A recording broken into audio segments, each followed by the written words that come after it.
Hi, my name is Jarred Starman, American Dream Builder, Southwest Florida. I'm going to give you the top 5 usually arguments that independent adjusters from the insurance company or engineers are going to throw at you to try to throw you off your game and not get roofs approved.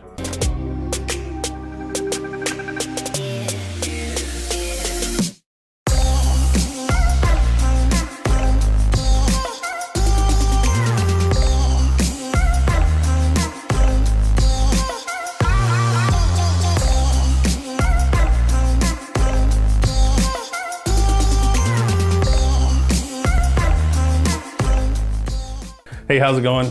Jarred Starman, American Dream Builder, Southwest Florida. Here in the Pensacola office, one of the 3 that I have. And just want to let you know that a lot of this isn't possible without working with public adjusters.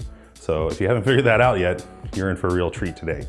So Vince Perri, I met him actually through a networking event. So roofing contractors and public adjusters, get out there and go to networking events. Been one of the greatest networking business and relationship that I've put together, and it was purely by accident.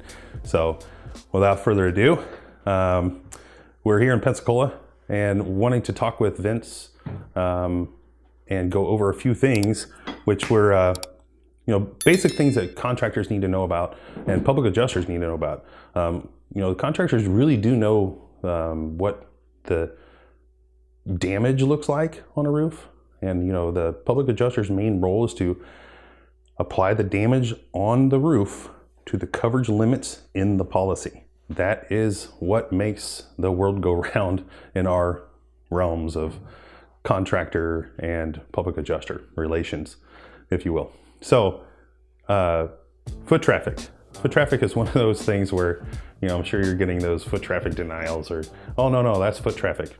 So, usually that's the biggest and best smoke screen that they have from sometimes an uneducated independent adjuster, or they have been given a directive or training specifically to throw that out there to try to diminish the claim or knock it down as far as value as fast as they can. My opinion. But after doing this for a while, and everybody that's a public adjuster that's been in the field for at least a year, they've heard that one a few times. So my always come back to like a foot traffic if I'm there, is I talk about, basically, so it's foot traffic. And I say, okay, is it near other damage? In Florida, there's that 25% rule. You got to remember that 25% rule does not stop on the hips. And it is not per section, it's per slope. As per the definition of a slope, if you have one slope here and it's 22 sections, it's still one slope. If you have a parapet wall to another 4-section roof structure, then that's 2 slopes. Luckily, they make it easy for us roofers. So just remember that. So if you have corresponding damage like a crease or wrinkle if it's wind, or severe granular loss that's like middle of the roof, then let's say the middle of the section, or right in the median roof height, basically from the edge down in the top, the ridge down to the middle. Let's say it's 20 feet and you're like at 10 of that slope or section, 10 feet from the gutter edge up and 10 feet down from the ridge. Let's start looking for corresponding damage. Typically, they're going to say foot traffic will be like valley, like for shingles and stuff like that, which you're going to see some marring, but not damage where it's like creases or wrinkles, crease or wrinkle. When you see that, the next thing you want to look for is, okay, well, if this is foot traffic, then how is all this other damage here? Are they insinuating that someone created this damage?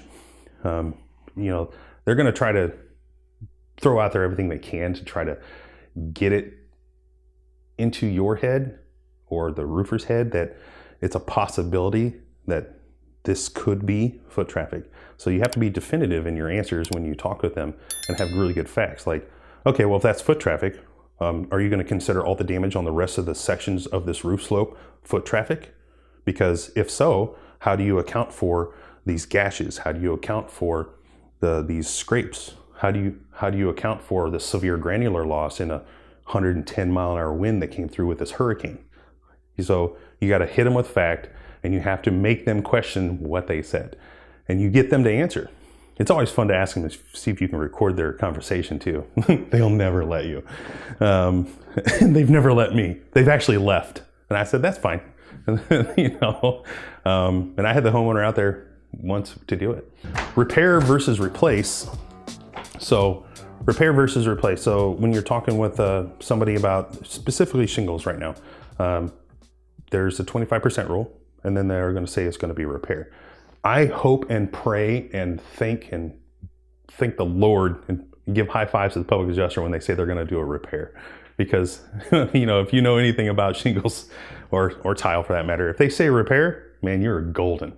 All you got to do is find additional damage around any sections of the slope to be able to say, hey, this is not repair, and it constitutes like 25% rule, or you know, there's damage on multiple slopes, and then you cross-reference that with your wind map. Okay, buy a wind map. You can go online and get wind reports. Get the wind reports, pinpoint it down to the section of where it is, go to NOAA, find out, and then you can say, okay, well, there's all these other damages on the roof. So like there's creases, there's tears, there's missing tabs, you know, granular loss, things like that you can show that okay, this is beyond repair. It's the function, the form and function not corresponding anymore. Meaning it's not functioning like it was really originally intended. Yeah, the shingles are on there, but they're damaged, they're missing, they're cracked, they're torn, they're, you know, those are the things you have to bring up and talk to the adjuster about. And then you would push for the replacement, obviously, because here's the thing: when you're going to do that repair versus replace, for every one shingle, you're gonna destroy like two, okay? Because they're older, and the shingles are going to blow through when you get underneath them to do one repair. Let's say you're going to repair this section right here, or one shingle. Well, you have to loosen the shingle all the way around. So the only way to loosen that shingle is you pop it through the nail. Okay, well then you're creating holes. Then you have to go back, re-nail it, and then you have to hammer those nails in and then put tar there. It really doesn't make much sense. You can do it, but it's not the best for the customer. One, two, it is always going to have a higher propensity for a potential leak than just removing and replacing. So always use those arguments because they do work. Also, you're going to damage. So if they say, you know, you got like 2 squares, you might as well just say, okay, well, those 2 squares is going to be 6 and that's on this section. And then you have this section over here, that's going to be 4. So now we're at 10 square on a 30 square roof. So do you want me to keep going to hit that 25%? And if I do, I want you to confirm today in an email, and I'll wait for the confirmation face-to-face that it's over 25%. Obviously, it won't do it, but you need to communicate that directly to these people. And you know who we're talking to. So the code and underlayment for decking. So the code change, you have like 3 different options now. You've always had the options, but now I guess they're enforcing them more. You know, the butyl caulk, tape of the seams, and then the peel and stick underlayment or synthetic, or you can go double felt, you know, which is 30 pound, 19-inch overlap. So typically you're going to be able to get away with, public adjusters, on your estimates, 19-inch overlap, double felt, and then butyl caulk and tape the seams.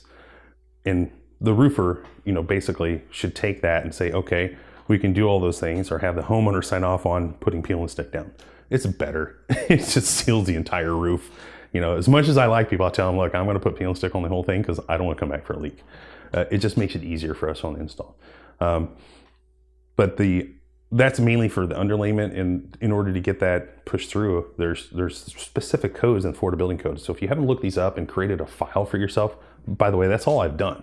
All I did was create a file, I Googled it, talked with a whole bunch of roofing contractors that have way more experience than I do and gotten about 10 different opinions.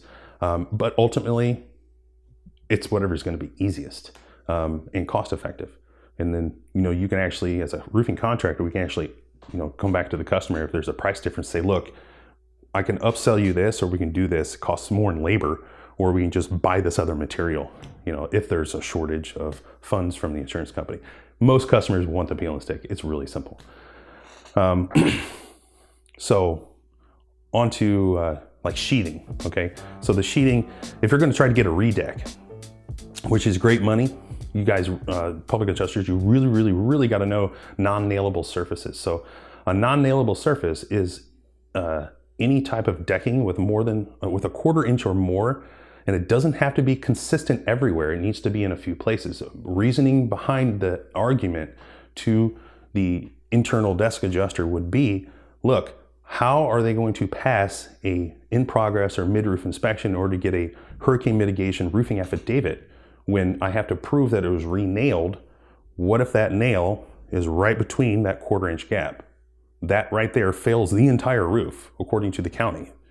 And you can look this up in just most counties. They'll say you can re-nail the slat board, or the 1x6x10s. You can do that, but what about the gap in between?